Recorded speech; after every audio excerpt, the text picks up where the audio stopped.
அனைவருக்கும் வணக்கம். உங்களுக்கோ, இல்ல உங்க நெருக்கமானவங்களுக்கோ மலச்சிக்கல் பிரச்சனை இருக்குன்னு நீங்க நினைச்சீங்கன்னா, இந்த விஷயத்த நீங்க கண்டிப்பா தெரிஞ்சுக்கணும்.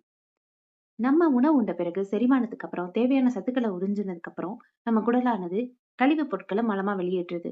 அந்த மலம் சரிவர வெளியேற்றப்படாம இருக்கிறது தான் மலச்சிக்கல். மலம் இருக்கிறதுக்கு 3 விஷயம் தான் காரணம். 1 தண்ணி கம்மியா குடிக்கிறது. இன்னொன்னு அதிக மாவுச்சத்து இருக்க பொருட்களா சாப்பிடுறது.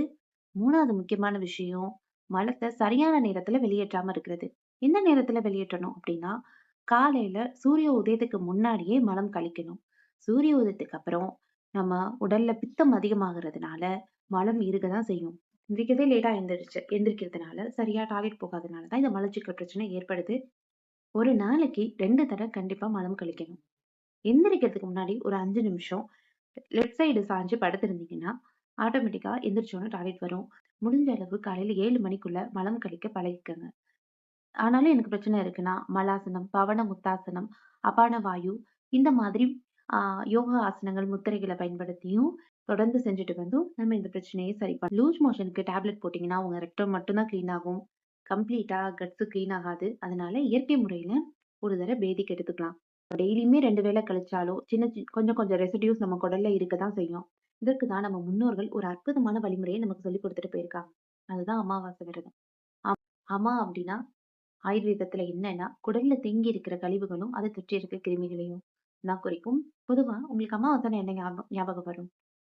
குறைஞ்சது ஒரு வேளையாவது உண்ணாது இருக்கணும். வாழை இலை சாப்பாடு, பூசணிக்காய் சாம்பாரு, வாழைக்காய், அகத்திக்கீரை. இதோட பிரதானமா கடவுள் வழிபாடு. கம்ப்ளீட்டா நம்ம பாடிய டீடாக்ஸ் பண்றதுக்காகவே இந்த அமாவாசை விரதத்த நம்ம முன்னோர்கள் நமக்கு சொல்லிக் குடுத்துட்டு போயிருக்காங்க. குடல்ல கழிவுகள் தேங்கி இருந்ததுன்னா, நோய் தொற்றும் சீக்கிரம் வரும். சிந்தனையில தெளிவு இருக்காது. அப்புறம் பல சமூக பிரச்சனைகள் உங்கள வந்து சேரதான் செய்யும். மலச்சிக்கல், கேன்சர் போன்ற பல சிக்கல்களுக்கு வித்தா அமையுது. அதனால கம்ப்ளீட்டா எவ்ரி மந்த் உங்க கட்ஸ டீடாக்ஸ் பண்ணிருங்க. மாதா உதிர மலமிகின் மந்திரமாம். ஒரு கர்ப்பஸ்திரீ மலச்சிக்கலோட இருந்து குழந்தையை பெற்றெடுத்தால் அந்த குழந்தை மந்தமா இருக்குமா. மாதிரி மலம் சரியா கழிக்காம இருக்கிறது ஜஸ்ட் ஆர்கன் லெவல்ல பிரச்சனை இல்ல. அதை தாண்டி நம்ம உடல்ல இருக்க ஒவ்வொரு உயிர் செல்கள் உள்ள டிஎன்ஏ வரைக்குமே பாதிக்குது. இல்ல சரியான முறைகளை பயன்படுத்தி கழிவு சரியான முறையில வெளியேற்றுவோம். சுத்தமே சுகம் தரும். நன்றி.